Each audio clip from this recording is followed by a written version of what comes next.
Good evening and welcome.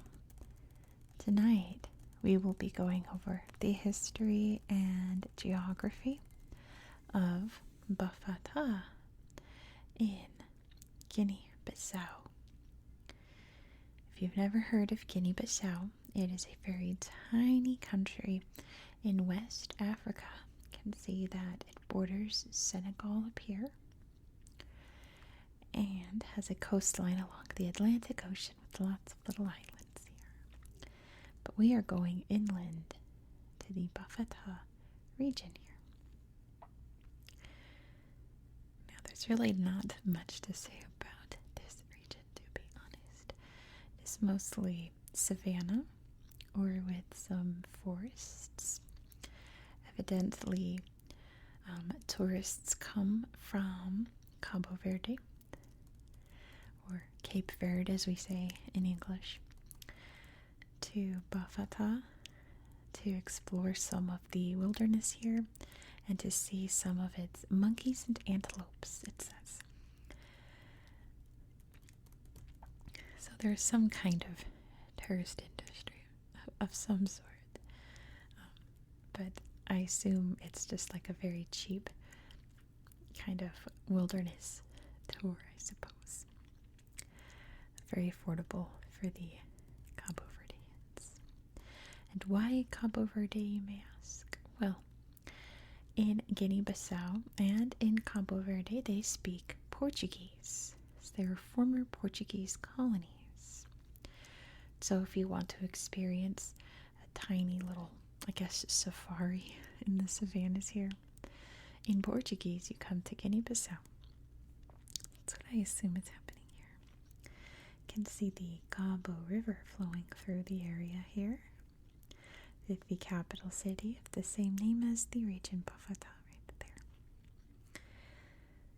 Now this area is incredibly sparsely populated. Not very many, I think only a couple tens of thousands of people live scattered throughout it.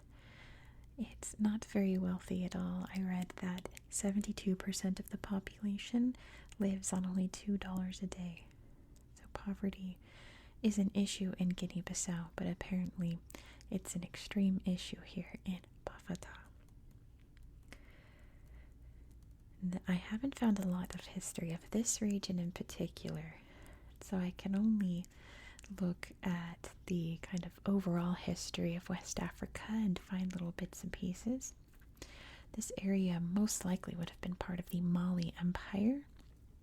Looking at various maps of the Mali Empire, one of probably the most powerful West African empire in terms of size and wealth. But eventually this area would have come under the Gabu Empire. The Gabu Empire. You can see Gabu's right here. That was their capital. The Gabu Empire was a Mandinka the Mandinka ethnic group.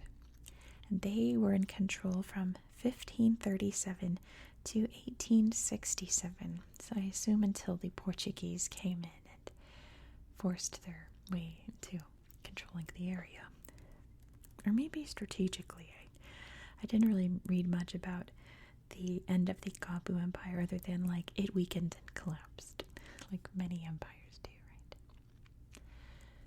But probably the most important part of Bafatá's history is about Amílcar Cabral. You can find like busts and memorials to him all throughout Bafatá and the area here, and in the capital city of Bissau as well. Which, if you're ever trying to memorize your world capitals, this is one of the easy ones. Guinea-Bissau is named after the capital city, Bissau. So who was Amílcar Cabral? He was born in Bafatá in 1924.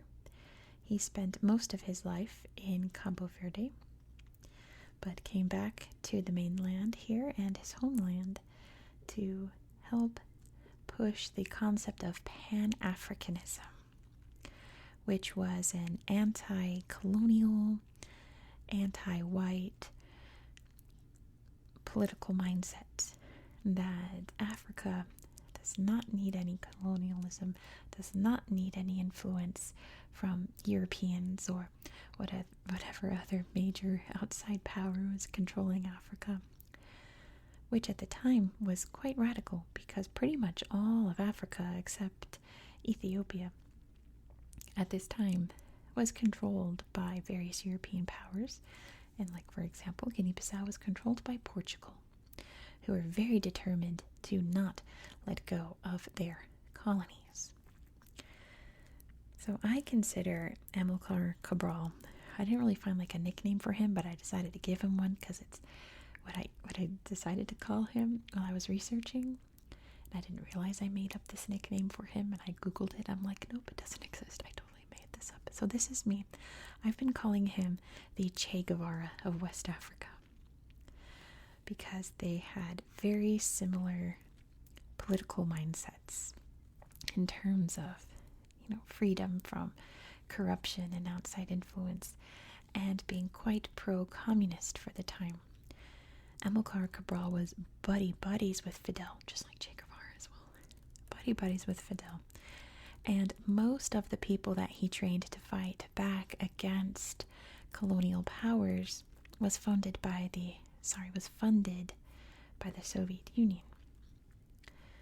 So I'm not sure if he was like super rah communist, but a lot of his friends were. So I assume he was too. Which I'm not saying there's anything wrong with that. I'm just explaining his life.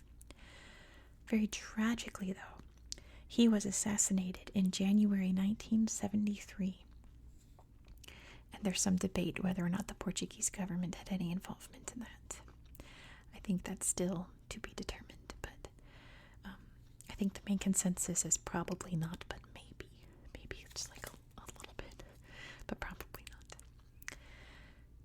And that is very, very sad, not just because he lost his life, but because Portugal went through a revolution in 1973 called the Carnation Revolution, in which the dictatorship in Portugal collapsed and the new democratic government released all of its colonies. So Guinea-Bissau became independent in September of 1973, 9 months after Amílcar Cabral was killed, which is so sad because that was his number one dream, was to see Guinea-Bissau free from Portuguese control, and he never got to see it, and he was so close. So that is really sad, but Guinea-Bissau is independent today. Times have not been great in Guinea-Bissau since independence. There's been a lot of corruption ever since, and there was a very big civil war between 1998 and 1999 that quite devastated the region here. And today, Bafatá and any other major settlements are quite derelict. Buildings are crumbling. There's a beautiful marketplace in Bafatá that's pretty much abandoned and just falling apart. It looks like a ghost town. And that's quite sad. I hope that someday this region can see some of its former glory. I can only hope. But what's sad for us tonight is that because this region is so underfunded from the government and completely falling apart, there aren't any pictures on Google Earth of this area. We can look at it from above and see the forests and the savannah, but that's not really going to tell us much. There's no pictures of the area here. Well, if there are any, they're not terribly interesting to look at, which is unfortunate. So if anyone's ever in the area, take lots and lots of pictures and upload them to Google so that the rest of the world can see what this area looks like, because it deserves to be seen, doesn't it? So unfortunately, that is all that I have for you today. I'm sorry it's so short. That's against my will. I wish it was longer. I wish there was more to tell you, but that's all that I could find. But some of you really like the shorter ones, just like a little snippet of history for you. So this one's for you guys that like the short videos. However, next video is probably going to be much longer because tomorrow we are going to Baghdad, one city that I've always loved reading about in history, and I hope to visit one day. Maybe someday I'll get to visit Baghdad, but be sure to subscribe now because you don't want to miss it. Thank you so much for watching. I hope that you found this video relaxing and educational. And I hope that you have a good